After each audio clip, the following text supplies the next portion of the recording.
par les victimes de pesticides, avec deux axes et une conclusion.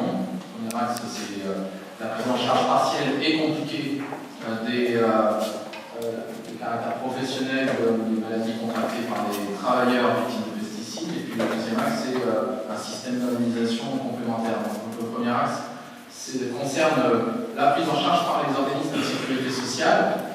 Donc, dans le prolongement de ce que je viens de dire, Joël Pété, je vais poursuivre en fait sur la suite de la démarche lorsque on dépose une déclaration de maladie professionnelle. Je vais me limiter dans mon propos parce que j'avais prévu de parler également du secteur public, mais c'est peut-être pas nécessaire. Concernant le secteur public, il y a des procédures particulières avec une difficulté supplémentaire sur la démonstration du lien de causalité, même si une ordonnance de 2017 vient alléger la charge de l'acteur qui pèse sur les victimes.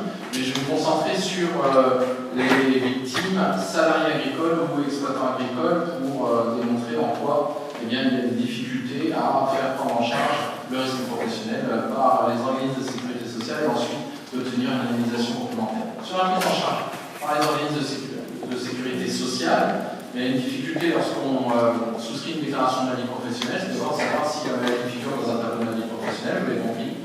Si la maladie figure dans un tableau, eh bien, on bénéficie d'une présomption d'imputabilité, c'est-à-dire qu'on n'a pas à démontrer la preuve du lien entre la maladie et le travail. Donc c'est plus facile. Ça marche depuis peu pour les maladies Parkinson et pour le lymphome non-Hodgkinien. Si vous ne remplissez pas une des conditions du tableau, notamment ce qu'on appelle le délai de prise en charge, c'est-à-dire que vous devez avoir contracté la maladie moins de temps d'années après la fin de l'exposition au risque, à ce moment-là, vous passez par un système un peu compliqué, qu'on appelle les CDZRMP, Comité régional de reconnaissance des maladies professionnelles.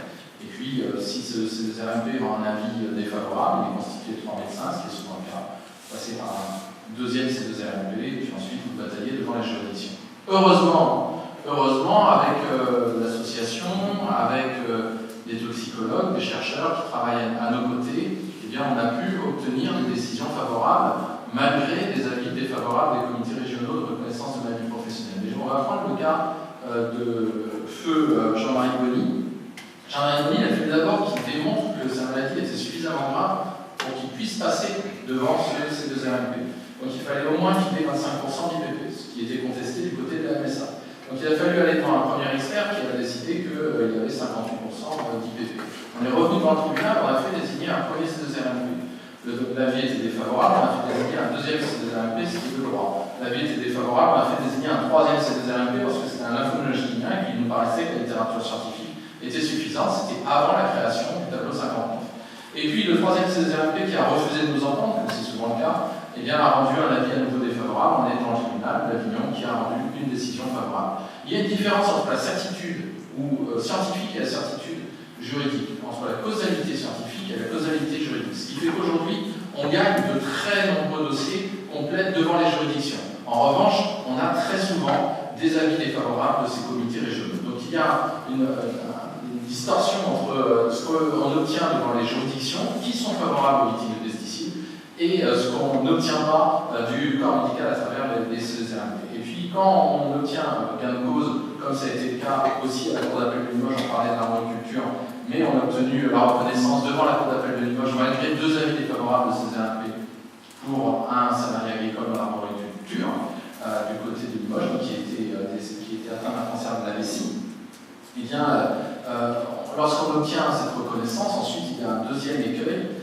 Pour les exploitants agricoles, il faut qu'ils aient au minimum 30% d'IPP, d'incapacité permanente partielle, d'un handicap, de séquelles, pour pouvoir bénéficier d'une rente. Donc c'est un obstacle majeur. Et au-delà de ça, eh bien, le taux d'IPP est souvent très largement sous-évalué par la MSA.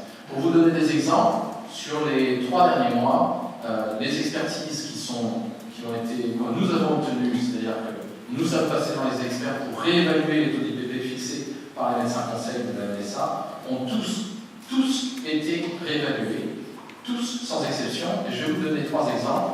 Le premier, c'est passé de 20% à 73%, le deuxième de 40% à 83%, et le troisième de 25% à 50%.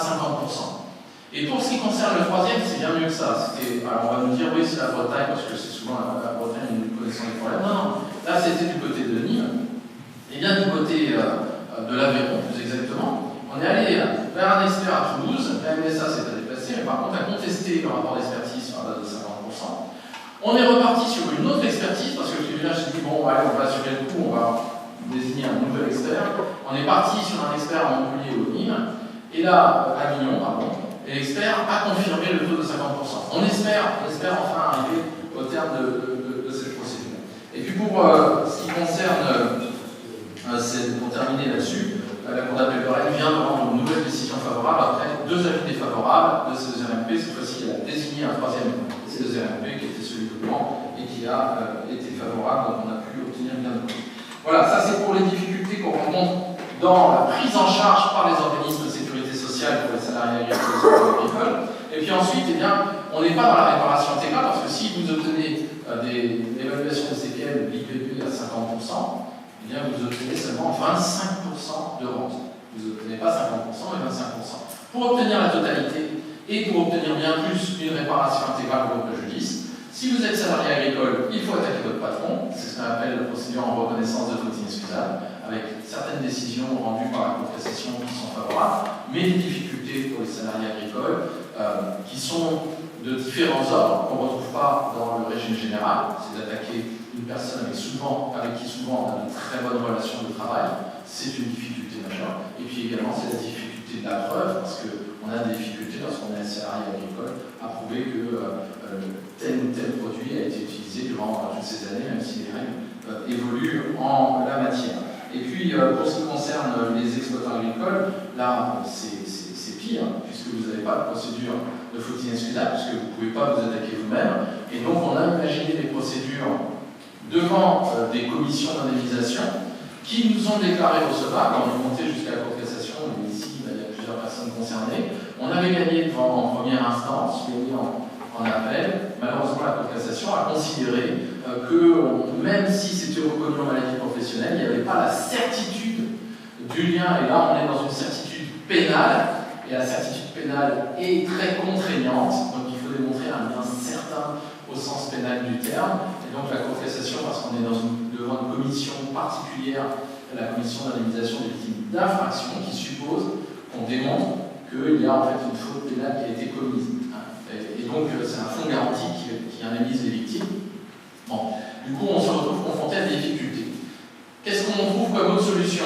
Pour ceux comme Paul François qui ont utilisé un produit à un moment donné et qui ont été victimes d'un accident, on a un producteur, en l'occurrence Monsanto, qu'on a attaqué, on a gagné devant le tribunal puis devant la Cour d'appel.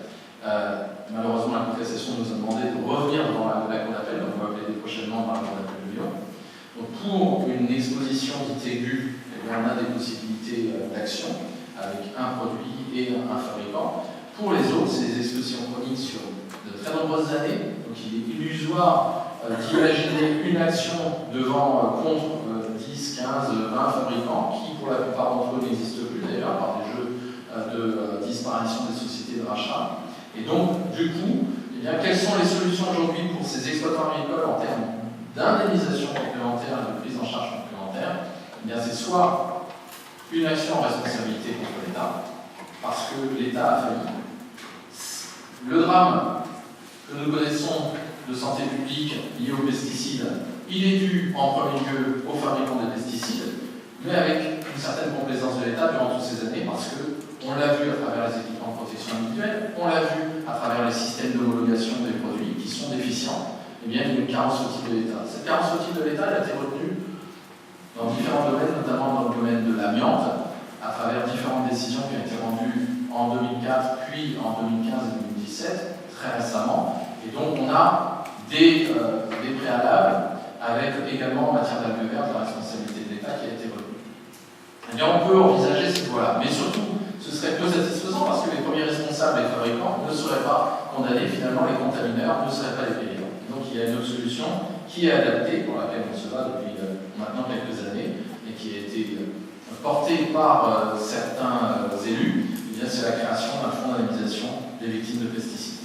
Il serait abondé en partie et en grande partie, c'est le souhait de association, et c'est, je pense, légitime, par les fabricants des pesticides, et il concernerait, donc là, dans ses modalités d'application, il concernerait certaines pathologies qui sont visées à la fois dans l'état de maladie professionnelle, mais pas seulement. On peut se reporter notamment aux études de l'INSERM pour retenir certaines pathologies qui pourraient laisser aux agriculteurs et aux salariés agricoles la possibilité de demander une réparation de leur préjudice, une réparation intégrale de leur préjudice. Voilà pour ces quelques mots.